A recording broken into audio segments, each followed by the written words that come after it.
Perkenalkan, nama saya Hana Francisca Ayu. Saya dari kelas 12 IPS 6.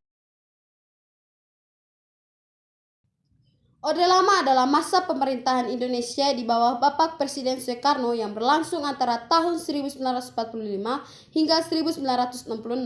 Orde Lama juga berlangsung selama 22 tahun meninggalkan beberapa hasil pembangunan besar yang masih bisa kita lihat sampai hari ini, yaitu Gelora Bung Karno di Senayan, Jakarta. Gelora Bung Karno atau GBK merupakan sarana olahraga yang dipergunakan untuk perhelatan Asia Games dan Genevo atau Games of the New Emerging Force. Perencanaan Genevo sebagai pesta olahraga dilatar belakangi tujuan untuk menyaingi penyelenggaraan Olimpiade saat itu. Pada sekitar 1960-an, pemerintahan Orde Lama juga merencanakan pembangunan nasional semesta berencana 8 tahun yang pelaksanaannya terpecah karena kala itu pemerintahan sedang memusatkan perhatian pada perebutan kembali Irian Barat dan Belanda. Ketidakseimbangan politik hingga ekonomi yang terjadi semasa Orde Lama berkaitan dengan upaya Indonesia mempertahankan kedaulatan sebagai negara yang baru merdeka. Pada masa Orde Lama juga terjadi banyak gerakan pemberontakan atau separatisme yang menuntut kemerdekaan maupun bentuk pemerintahan yang bukan Republik Kesatuan. Berbagai pemberontakan juga menyebabkan jalannya pemerintahan Orde Lama jadi terkena impas atau dampak negatifnya. Hal ini dapat kita lihat dari jatuh bangunnya kabinet yang terus terjadi pada masa pemerintahan Presiden Soekarno kala itu. Kebijakan politik pada masa pemerintahan Orde Lama 1945 sampai 1966. Yang pertama, pembebasan Irian Barat dari Belanda.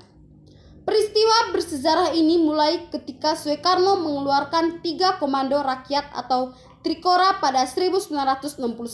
Trikora menandai usainya upaya diplomasi Indonesia dengan Belanda terkait pembebasan wilayah Irian Barat, atau bisa dianggap Indonesia sudah mengibarkan bendera perang untuk merebut wilayah kesatuannya.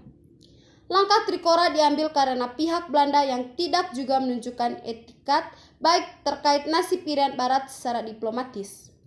Pada tanggal 15 Agustus 1962, Indonesia dan Belanda tangani perjanjian New York yang menyetujui diselenggarakannya penentuan pendapat rakyat atau PPRA. PPRA bisa dianggap sebagai upaya untuk menunjukkan suara atau pilihan rakyat Papua yang ingin memilih tetap bersama Indonesia atau menjadi bagian dari Belanda. Hasil PPRA menyatakan Papua memilih tetap jadi bagian dari Negara Kesatuan Republik Indonesia atau NKRI. Yang kedua, konsep Nasakom. Nasakom adalah sebuah konsep yang diberlakukan di Indonesia pada masa demokrasi terpimpin hingga masuk era Orde Baru. Nasakom adalah singkatan dari nasionalisme, agama, dan komunisme yang digagas oleh Presiden Soekarno untuk menyatukan berbagai ideologi politik. Paul Usdek disampaikan dalam sebuah pidato pada tanggal 17 Agustus 1959, mengingat pasca pemilu 1955 belum ada perubahan signifikan yang terjadi pada konstitusi atau jalannya pemerintahan negara. Minipol Usdek lalu menjadi rumusan garis-garis besar haluan negara atau GBN pada masa-masa akhir Orde Lama. Itu saja hasil pemaparan materi dari saya. Sekian dan terima kasih.